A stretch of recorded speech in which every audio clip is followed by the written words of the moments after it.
ensuring that the private sector takes responsibility for its lending decisions, and enhancing further the role of the international financial institutions and cooperations between them. That's the essence, and then it develops. This is not the communique, of course. But I didn't make it up either.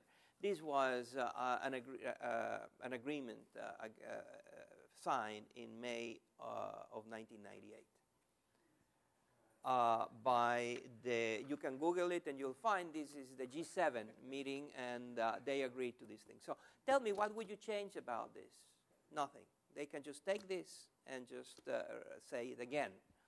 And there have been others.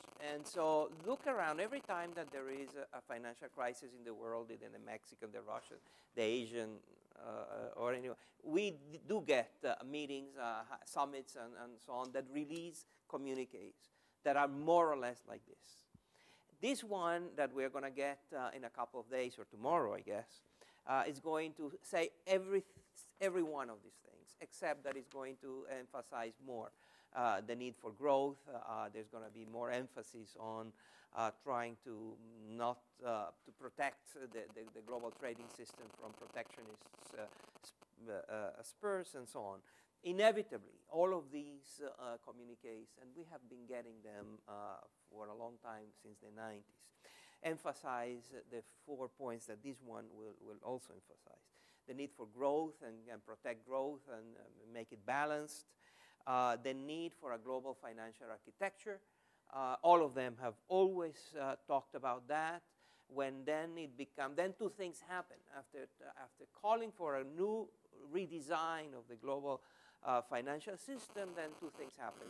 At least two things have happened in the past.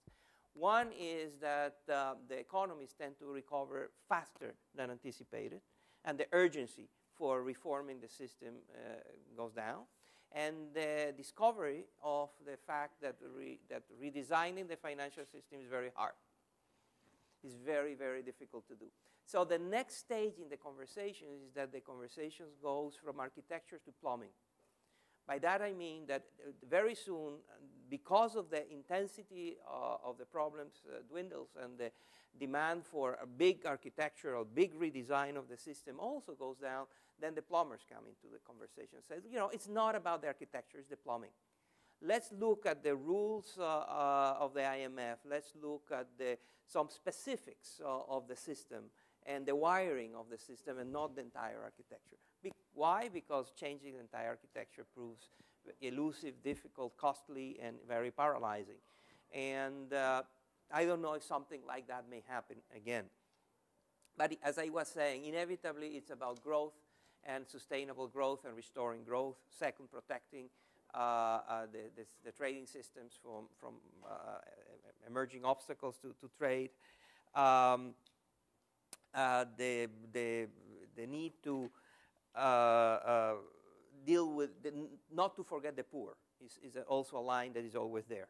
It's always the importance of paying attention to Africa, paying attention to the poor of the world, and be careful about not to get too distracted, and forget that there are some very important needs there. The point about all of these items is that what I'm trying to convey is that these have been problems that have been with us for a long time. They have acquired a different magnitude, and by no means I'm saying that this current crisis is like the Mexican financial crisis or even the Asian crisis. This is bigger than what we have seen. I think Rob Shapiro's numbers speak to that.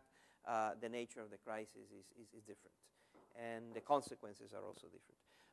But the conversations are going to continue. There is a continuity in the conversations about what needs to be done, that it's there.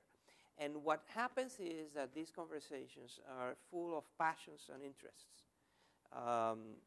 There are lots, all of these things and the policy choices associated with each one of these 5 items are full of vested interests that fight very fiercely to defend their privileges, their interests, the status quo, and change is hard, as we know.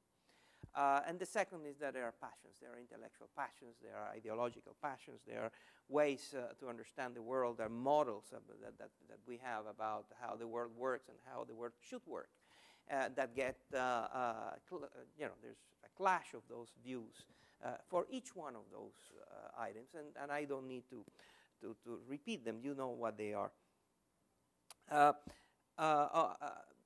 Very briefly, however, on this one, what we have seen is a surge of concerning growth. You know the first debate between the Europeans and U.S. And others' view about how to refloat, and I think Rob Shapiro mentioned it. The reflate versus regulate debate. Europe is far more interested in getting out of this summit of the G20 very strong commitments to strengthen the regulatory system and limit the levels of autonomy and risk that the financial institutions can take.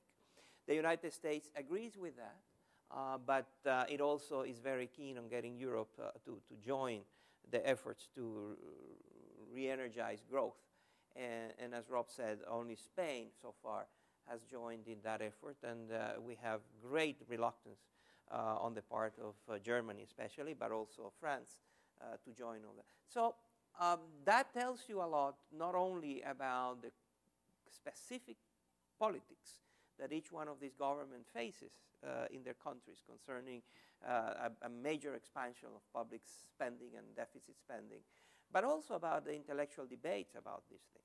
We had thought that had been established by Keynes and others after the Great Depression, that one of the lessons was that when you have a decline in the cycle, governments ought to do things that go against the cycle.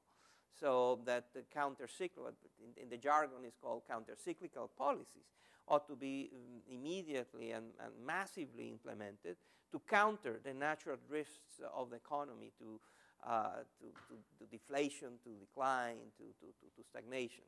And that those kinds of efforts ought to be quick, ought to be massive, ought to be very important.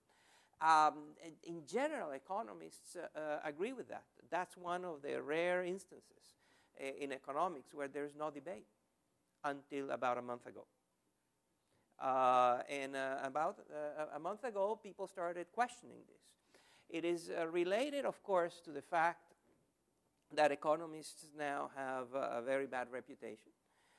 There is a legitimacy, there is a very powerful delegitimization, intellectual lack of legitimacy of what economists say, and the jokes about economists now being the doctors of the economy, except that they are the forensic doctors,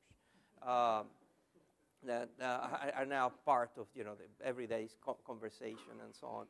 And that then creates ample opportunities for what I call intellectual populism. And that is the notion that, don't believe anything. No one knows anything. The same people that are recommending what to do now are the people that are responsible for where we are now. So there is a tendency. You can see it in the conversations. You can read it in the newspapers about the profound disdain for what is being done. That is not only has a political component, but it also has a very important intellectual component. And if you read some of the criticisms that have been leveled against current policymakers in the United States, the list is they're either idiots, or they are not well informed, or they are in the pockets of Wall Street, or a creative combination of the three. And it just so happens that the people that they're talking about are some of the most respected professionals in the world. Larry Summers and Ben Bernanke and others are very respected, very decent individuals that I don't believe are in the pockets of Wall Street. I don't think they're idiots. I don't think they're ignorant, and I don't think they are less informed than the people that write editorials and op-ed pages. But this is just a symptom of what I think is a very dangerous trend that I call intellectual populism. And finally, and I ran out of time, I just wanted to mention that one of the concrete outcomes that we're going to get out of this meeting is added resources to the IMF. I think that's going to happen. And that then goes with the pressures and demands for the IMF to change its ways and also to change perhaps its governance structures. Again, the interesting point about this is not only that it's a good idea and necessary, but this is something we have been talking about for a long time. And I think now we're going to get some of that, and that's good news. And so this summit is going to deliver more than in the past, thanks to the crisis, but far less than what's needed in order to really tackle the crisis. Thank you very much.